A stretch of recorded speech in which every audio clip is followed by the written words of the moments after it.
Not sure if I'm losing battery power or not, but we'll find out shortly, I guess. I know what it is. I'll tell you in a minute. So this morning we're discussing prayer. And I brought a couple of my favorite books along with me. This month's book of the month is, I think we're losing power on the mic, Bill. So you may want to get a battery ready. But either that or I'm flickering out. But I hope it's not me. Anyway, the idea around prayer is so simple and yet so powerful, because we approach prayer in our philosophy and the way we approach spirituality in a way that's a bit different. And I want to talk about that a little bit. I'm going to invite Darlene to put up the first slide there, and talking about sages today. And so this idea of sages, to set our conversation up a little bit. Thank you, Carolyn, just in case. Battery number 2. Put it in there with my cigarettes and chewing gum.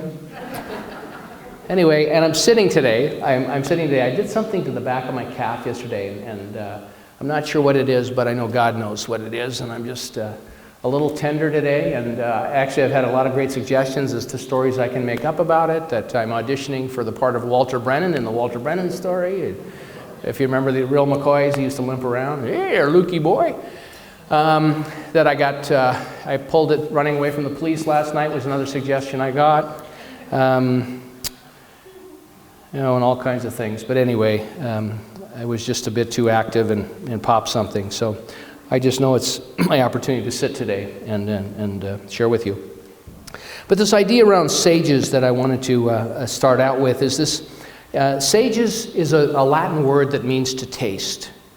Isn't that an interesting taste? And what sages taste is wisdom. So there have been, throughout cultures, throughout all of the ages, the first place where it showed up and has been recorded was with the Greeks. And the Greeks were an amazing culture. The Greeks were a very high calibration of consciousness and very wise in terms of perspective. They had their own hierarchy of gods and things like that, of course, but a depth of understanding. And so at that point in time, Socrates was the one that decided there were 7 sages in that environment that he was going to give the designation to. And as luck would have it, it didn't go well, because all the other sages felt left out. Isn't this how the human condition works? How come I'm not on the list?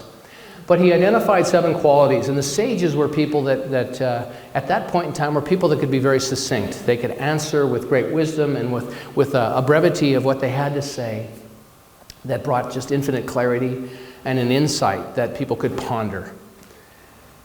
And so that it began there, and then in the 3rd century, there's the 7 sages of the Bamboo Grove, and that arose out of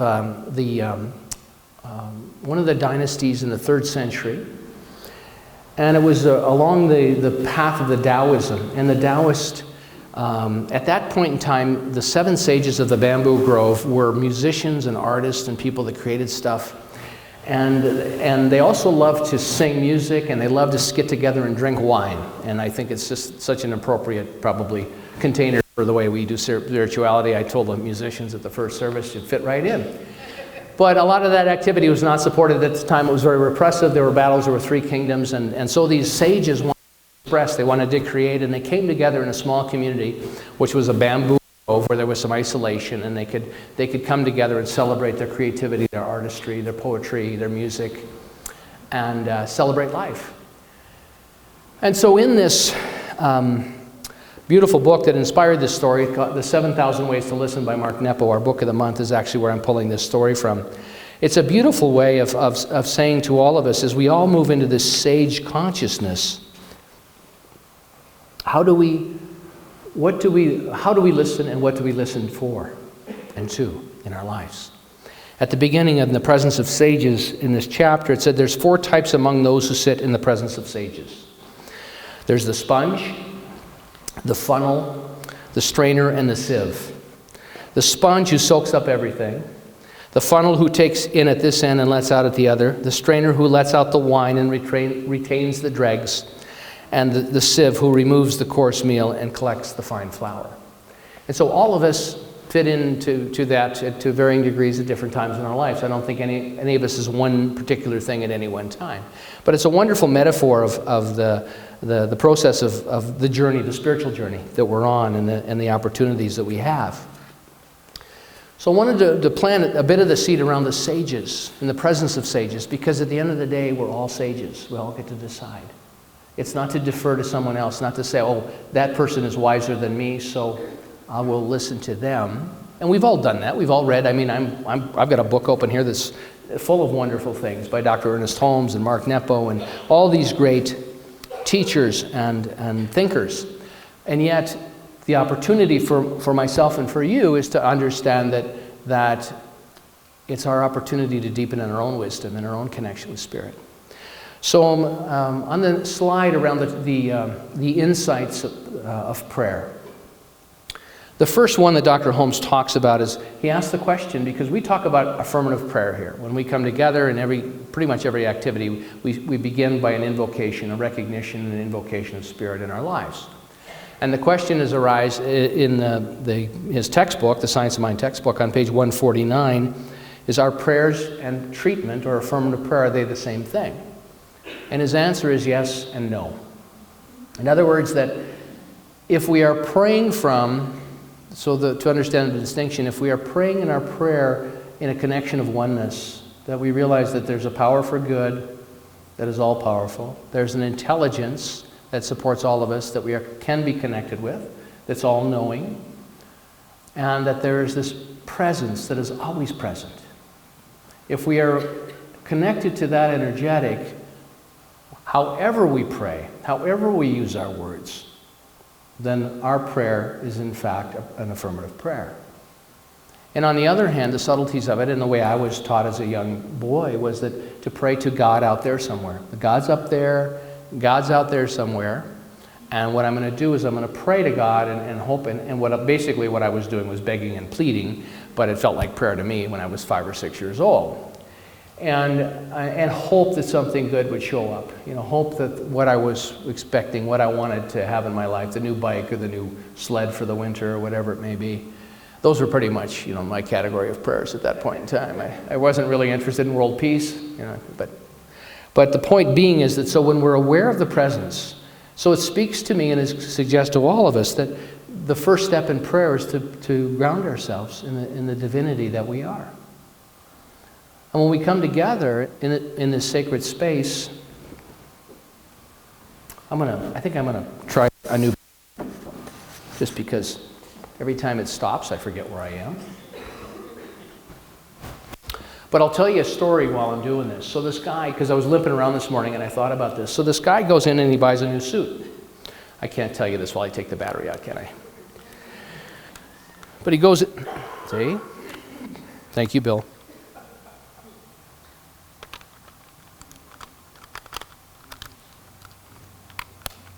You back up? Good. We sell these used batteries in the bookstore for $100 each, by the way. They're officially blessed by the Monsignor.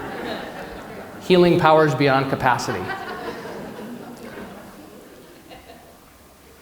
Money back guarantee. Okay, so I'll finish the story. So guy goes, because I've been limping around all morning with this calf, and this guy goes in and he buys a new suit, and he has it tailor-made, and he comes back and he tries it on, and the one leg is 3 inches too long, and the one sleeve is 3 inches too long.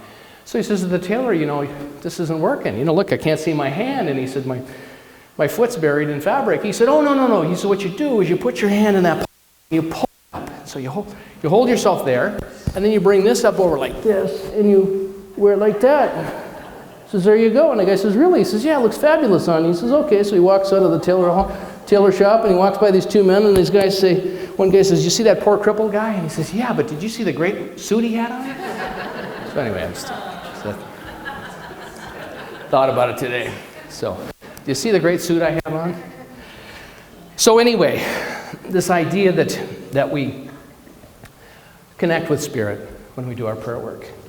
And in this beautiful story about sages, he tells this wonderful story that I'm going to weave in with these principles that Holmes talks about in terms of prayer. So number one is that prayer treatment or affirmative prayer or prayer become the same when we pray from that spaciousness of connection with Spirit. So what ties in beautifully is this metaphor of the story of this young man. There's a young man who's eager to learn all he could about life. And he was very devoted, he was very sincere. And so he left his family and he came upon a baker. He found this baker, and this baker was a marvelous baker, and he made some of the finest pastries and bakery items you could possibly make. And he decided that he would apprentice with him. And he watched the baker use a sieve to sift the flour and the sugar. So he would take the coarse and make it into something very fine and useful and light.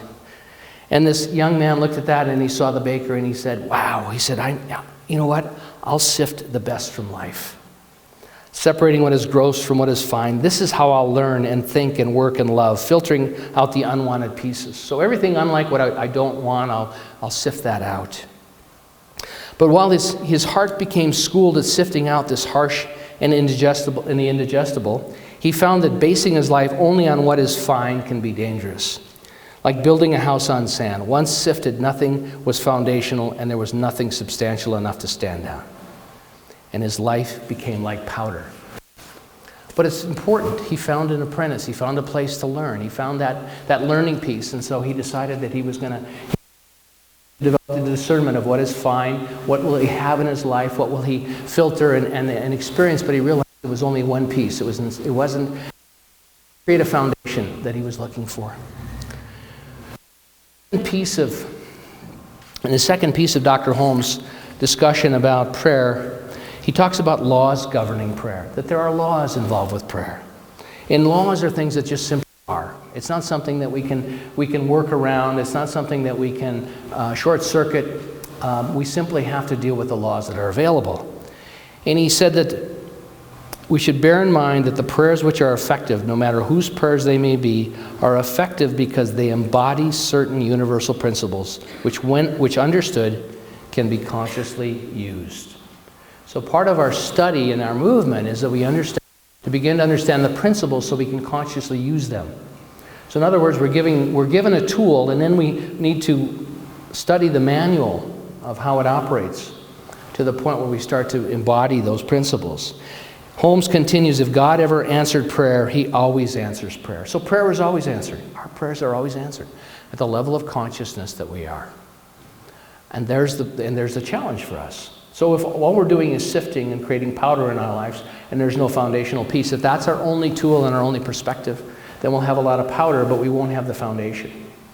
We'll have an acute ability to discern, and yet we may be discerning, our discerning may become our practice so entrenched that we leave out other elements that are seeking their way to us. Holmes said that Spirit or God manifests itself through all of us. And no two people are alike. Each has a unique place in the universe of mind. Each lives in mind. And each contacts it through his own mentality. So your connection with Spirit is your connection. And my connection is my connection. Unique, wonderful. They don't have to be the same. That's why we have so many traditions on the planet. Typically what's happened on the planet is you have a prophet that'll come along, has a mystical experiences and said, this is the way. When in fact, that's simply their experience. You know, the Buddha was so wise. The Buddha said, question everything. Don't believe anything I tell you. Discover it for yourself. So this is what this young man is doing on the journey. With these, he worked with the baker. And then he realized that with the baker, he left the baker knowing that sweet things are necessary but not enduring, that there was more. And so in time he came upon a winemaker, and he wine ferment in large oak casks. And after waiting, he saw how the winemaker would strain the aging wine to catch the dregs and the sediment. Somebody told me afterwards that you actually take the dregs and the sediment and you turn it into grappa. So it's obviously somebody that knows a lot more about wine than I do, but anyway, for the purposes of this story, we're not going to use the grappa, okay? But he said, and now he thought, the young apprentice said, now this is it. This is how I'll strain the difficult lessons of life. This is how I'll let the lessons of life and heartache, the pain and heartache age. This is how I'll let the lessons of pain and heartache age. This is how I'll strain what is drinkable from them. But the apprentice was surprised to watch the winemaker grow drunk from his own wine and saw how the pain and heartache surfaced anyway.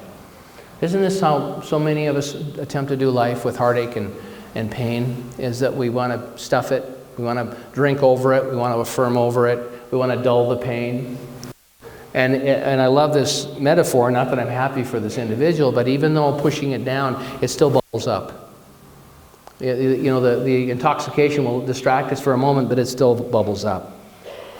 He said, this is how I'll strain what is drinkable from them. So while it is possible and even admirable to strain out the broken pieces that life brings us, we still must guard against becoming intoxicated by the element of life. This idea of our consciousness, and Holmes was talking about this in prayer work, that we move ourselves into a spaciousness of connection with Spirit. And so many people do it in so many ways, and so many great and wonderful traditions upon this planet. Good, sincere people devoted to their spiritual practice. And yet, at times, what happens in my experience has been, in my own life, that I'll let the sediment or the dregs of my life that I really can't drink become the focus of my life. And so looking at the sediment that's established by the passage of time and by my life experiences. How can I not intoxicate my way where I think I can push myself down by distractions or addictions? Last week we talked about addictions. And addiction is really, the root word of addiction actually comes from attached to. In fact, times when someone had an addiction, simply attached to the study. My addiction is to study this. My addiction is, and it wasn't termed negative. It was what we were attached to.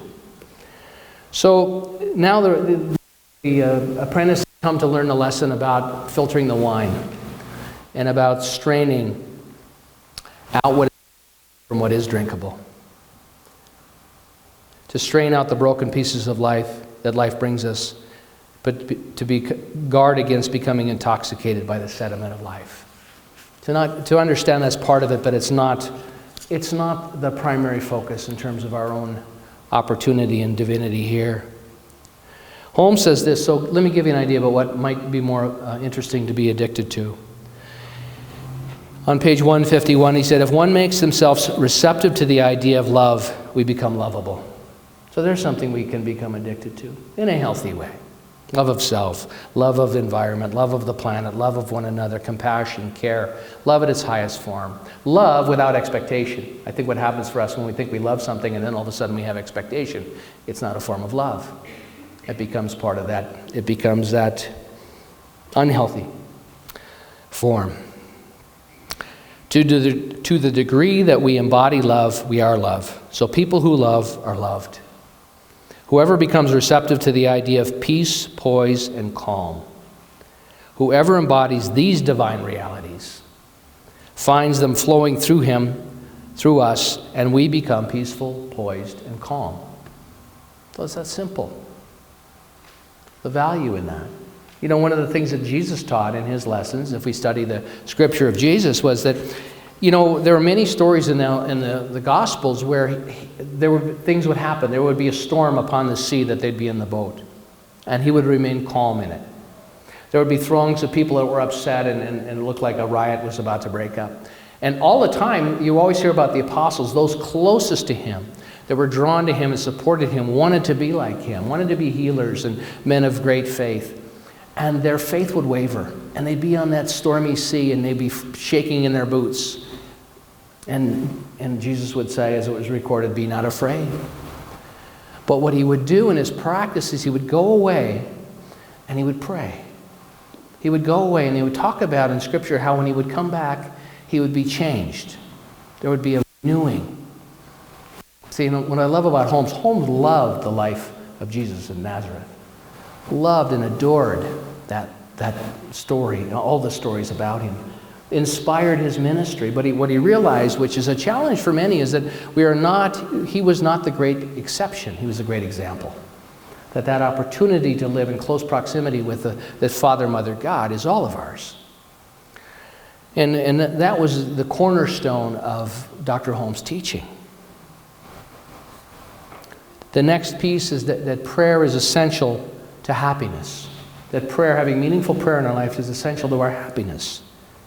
He said, Holmes said, it's not for the salvation of the soul, for the soul is never lost, but to the conscious well-being of the soul that does not understand itself. See, and the more we connect with it, there's an intangible understanding. There's a peace and poise and calm that comes along with that. But what it requires us is to turn in that direction. And so for some, as the Apostle Paul said, pray without ceasing, to be in that constant communication and that constant relationship. There is a vitality in our communion with the infinite. There is a life force. There's a vibration in our communion with the infinite that is unlike any other. It is productive and of the highest good, as Dr. Holmes talked about. Productive and of the highest good. So back to our apprentice. Our apprentice has apprenticed with the baker and learned how to sift things and make them very fine. But he realized there was more. There was more to life than making things sweet and tasty. And then he moved in with the winemaker and realized the winemaker was doing another powerful transformative thing. But yet, he watched the winemaker become intoxicated over and over again, and still his pain would still bubble up. And so after a period of time, he decides, well, I guess this isn't the place where I'm going to stay. And so he moved on. And by now he was no longer young, but he was middle-aged. And as he tried, he came upon a farmer who gave him some water. And they struck up a friendship, and he saw that the farmer was a master at irrigation, at funding system in his land. He stayed on to learn how wide openings can gather water, how narrow pipes can carry it, how smaller openings can feed the water to the things that need it. So now he thought, this is it. This is how I live. I will no longer try to get things out of life, but live as an instrument, as a funnel myself. Open my heart wide and collect the waters of life, carry them to water things in need. He thought, this is how it will be authentic and of use. And the apprentice stayed with the farmer for many years. In times of plenty, they fed many people, which is great joy. All of a sudden, his spiritual journey is deepening. It's about being of service. It's about helping others. It's not about just figuring out in his own small way how he will live. He'll sift things and he will filter things. But all of a sudden, he realized the capacity. You see the depth of his understanding of participation in the world. And the apprentice stayed with the farmer for many years. In times of plenty, they fed many. In times of lack, they kept everyone in water. And it was good to be of use. This is also the serotonin that kicks in. When we feel good about something, serotonin high that we get. I was reading an amazing book on addiction, and there's 4 chemicals that we all participate in. Dopamine is getting our stuff, serotonin is serving others. And it's a balance between the dopamine and the serotonin, because we need to fill up our cup as well as share. Over the years, the aging apprentice began to feel worn down by being a funnel. All this taking in and all the time, taking in, giving, just becoming the funnel, giving away. Especially in the narrow part of him that carried love to others. Because when all you're doing is giving, and you're not accepting, that's only half of the equation. And it's finding that balance. Living like this has scorched his insides, and he felt at times that he was losing the depth and calm of the whole to this narrowing. So it wasn't complete for him. Even though he was of service, he realized there was something missing. He wasn't able to take in what he needed in service to others. And that leads to depletion. Holmes said that prayer is essential to happiness for all of us. It is not the salvation of the soul, for the soul is never lost, but to the conscious well-being of the soul that does not understand it. There is a vitality in our communion with the infinite that is productive of the highest good. This conscious commingling of our thought with spirit is essential to the well-being of every part. And he continues, prayer is its own answer. Before our prayer is framed in words, God has already answered. But if our prayer is one of partial belief, then there is only a tendency towards its answer. And this is what happens for us. We only show up in our lives to the ability that we're able to outpicture in our own mentalities what's possible.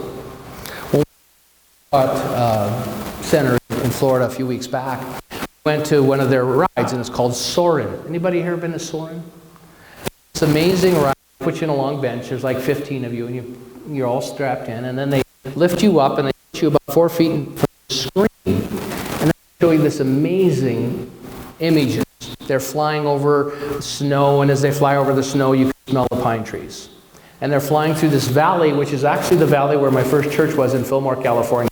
So if you want to know what that valley looked like, you ever see Soren and they're going over the orange groves? That's Fillmore. And I'm going, that's Fillmore. I wanted everybody to know, but nobody cared. They were all having fun on the ride. But my point being is I thought, what a great thing to have, where we could sit. We all strap ourselves in every morning to this thing. We lift ourselves up, and 3 feet from us is picturing of our ideal day, what it looks like. Wonderful relationships, creative expression, wonderful abundance, wonderful health, all of those things that we want to have in our lives, and continue with that. I thought, wow, we need one of those at church. But until we get there, we get to use our imagination and embody those ideas. Otherwise, we have partial experiences with that. And there's nothing wrong with experiences. It means that we're making progress. It's not a cause for failure. But Holmes says, so we learn to go deeply within ourselves and speak as though there were a presence there that knows. And we should take the time to unearth this hidden cause, to penetrate this inner chamber of consciousness. It is most worthwhile to commune with Spirit, to sense and to feel it. The approach to Spirit is direct through our own consciousness. This morning, if you didn't know, we had our first meditation in the sanctuary at 9:40. From now on, we will start a meditation here. It was beautiful. There were over 60 people that came to our meditation. Now, isn't this interesting how many people show up? And we used to do it in our solarium. It was a beautiful, beautiful experience. I welcome you to it. If you can come a bit early, 9:40 to 9:55. It's just a beautiful way to set the pattern, but what happens is, in that vibration, but we set it together, and it's beautiful. And then when we walk in here at 11:30, we walk into that vibration. And that's always happened, but it was so beautiful to do it intentionally. I wanted to do this since I came here, but we weren't ready. There were a lot of logistics, and we hadn't grown into the clarity around that. So, the apprentice, by now he was an old man. So he'd done the baker, he'd done the wine, and he was a farmer. And when he was a sifter, he was a sieve, and he was the funnel. And now he was an old man, and when his friend died, that he apprenticed with, the farmer, he sat under the largest tree on the farm, and he thought about his life with the baker, the winemaker, and the farmer, and he thought about how his heart had been a sieve, a strainer, and a funnel, and he could feel the gift of each and the cost of each. And then that's when he left the farm and he made his way to the sea, where he lived quietly, roaming the shore. And in his remaining years, he befriended a sponge diver and became fascinated by the simplicity of sponges, to absorb without preference and to give without holding back. See the freedom in that? To take in whatever life is bringing and to also give out in the freedom without condition. And of course, there's a tremendous amount of discernment that goes into that. It's not just absorbing whatever comes along, but it's just being at peace with all of it. He thought, this is where I've been led. This is how I will live what years are left, accepting like a sponge and giving like a sponge. Taking in, such a beautiful metaphor for the journey. And being connected and trusting and living in that faith. And so he spent his days being porous and cleansing, giving and receiving. It's such a beautiful way. Dr. Holmes has a beautiful quote that I want to leave with you this morning. Prayer is its own answer.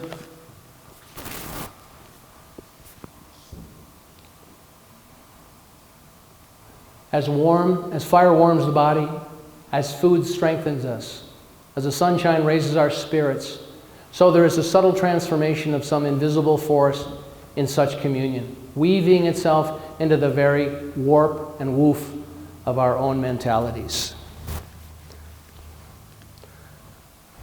So prayer is his own answer, as Dr. Holmes talked about, is that Spirit knows before we ask.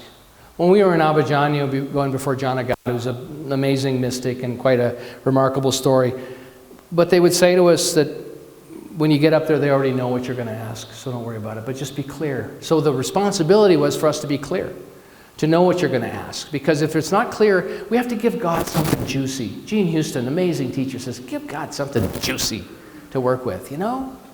Instead of all this, I'm looking at my own life, why don't I give God something really big and juicy? Instead of these little things I always love it when people tell me they're starting to demonstrate parking places. Man, if your spiritual practice involves just simply finding parking spaces, it's time for a juicier idea to give Spirit to work with. because we are in co-creation. Nothing wrong with parking places. It's a good thing. But I think that we sell Spirit short in our relationship with it. And so prayer is such a powerful practice. Prayer is something that we live in more often than not. You know, the prayer that I'm in the right place at the right time, I'm always guided. Whatever is important for me to know in this moment is made clear in my awareness. I direct this infinite intelligence within me to remind me when I start to go off the path, back into my own habitual thinking, which no longer serves me. There's all kinds of agreements that we can make with Spirit. They say in Abhijñana that we are behind us are the generations and generations of those that love us, here to support us. And if we don't ask, they don't have permission to help us. If we are not saying thank you 1,000 times a day for the support and the guidance and the presence that's there, we're missing an opportunity. And I love that idea. I love it knowing that, I love that and sensing that sense of connection with Spirit, that deep abiding connection. And things still show up in my experience, in your experience, that are upsetting or disappointing. But to also know that at the end of the day, to understand that our lives are eternal, our souls are eternal, and that what we've brought into our experience, whatever it looks like, is there for the continuing deepening and maturation of our souls, to crack us open at times. So it's a beautiful, beautiful, beautiful experience. What a beautiful way to live a life.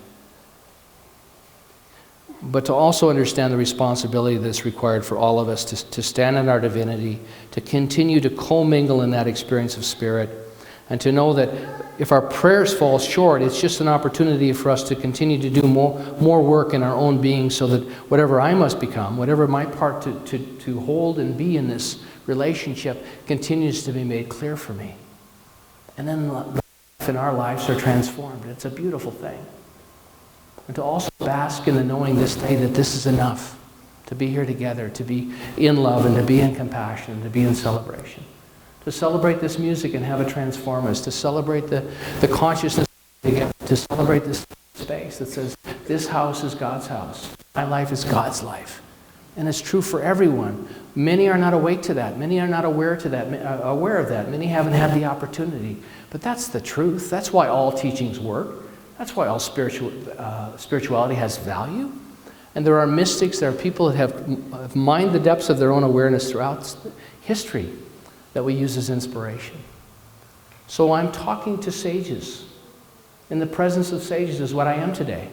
I celebrate you. I see you as magnificent and powerful wherever you are on your journey, that you are loved and cherished. You are of the divine, beautiful, powerful, and amazing. And so our capacity to stand in the peace and the poise and the calm, to grow in love, to affirm that and know that is a powerful prayer. Blessings, and so it is.